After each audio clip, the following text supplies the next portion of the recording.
speech I have chosen to do is JFK's speech given on October 22nd, 1962, in regards to the Cuban Missile Crisis. I'm going to start with his opening. Good evening, my fellow citizens.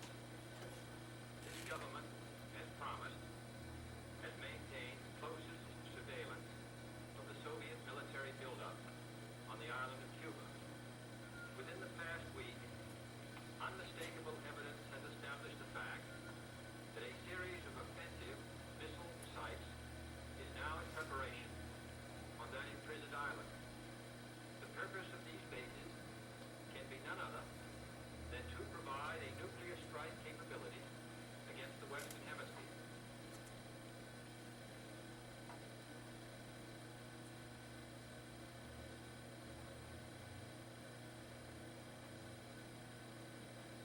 I figure out how to make this go. If you go to the view, the view menu or the slideshow menu at the top, the very top view, Oh. you know, the slideshow. This is a part, as you know, as the Cold War. The Cold War is a political struggle between what we know now as Russia, at the time was the Soviet Union and the United States. It lasted from the end of World War II, which was 1945 to 1991. There was no actual battles fought in the Cold War. It was more just talk and threats and stuff like that. Like I said, the speech is John F. Kennedy's address to the nation, which was given October 22nd, 1920, in 1962. 13 days. It's what we know as the Cuban Missile Crisis. The Cuban Missile Crisis lasted 13 days. It was the closest we've ever came to nuclear war. The Soviet Union had placed nuclear missiles in Cuba on the coast, which is roughly 90 miles from the coast of Florida. These are pictures that was taken October 14th, 1962, of different pictures of the missiles and those placed. Total, there was 34 missiles placed across Cuba, aimed at the United States. Here's a map of the different missiles that could hit. We didn't know exactly what kind of missiles were there because we couldn't enter Cuba, but as you can see, depending on the missiles, there would be widespread damage if they were released.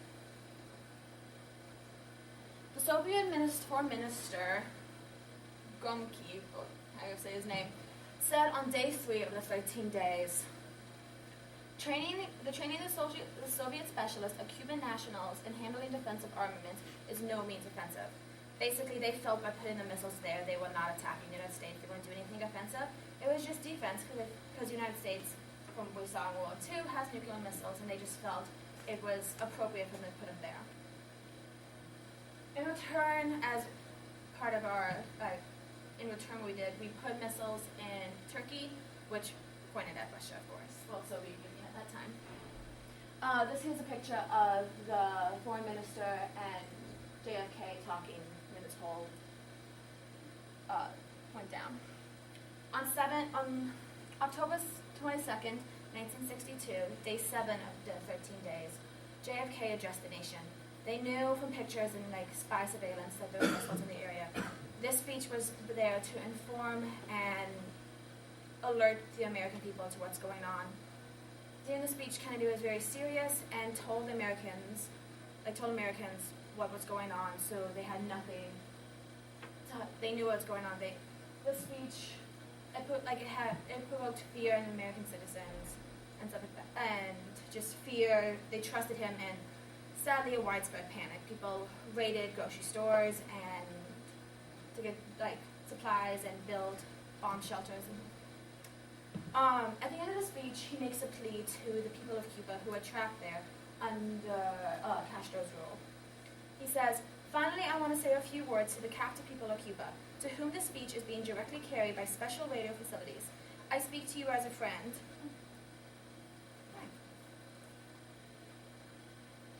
As one who knows your deep attachment to your fatherland, as one who shares your aspirations for liberty and justice for all. I have watched, and the American people have watched with deep sorrow how your nationalist revolution was betrayed, and how your fatherland fell under foreign dominance. Now your leaders are no longer Cuban leaders, inspired by Cuban ideals. They are puppets, and agents of international conspiracy which has turned Cuba against your friends and neighbors in the Americas and turned it into the first Latin American country to become a target for nuclear war. Basically, he's reaching out to the people of Cuba. He's trying to appeal to them. Previously that they had tried to have a revolution and overthrow the government, Castro and their administration. This sadly did not work. The speech the speech is a famous speech, especially political, because he's not only appealing to the American people, to stay calm and all that, but he's also appealing to other countries across the world to help and realize that we're just doing what we can. On October 23rd, President Kennedy signed in a proclamation 3504, authorizing the naval quarantine of Cuba. The blockade begins. And here are just some newspaper headlines from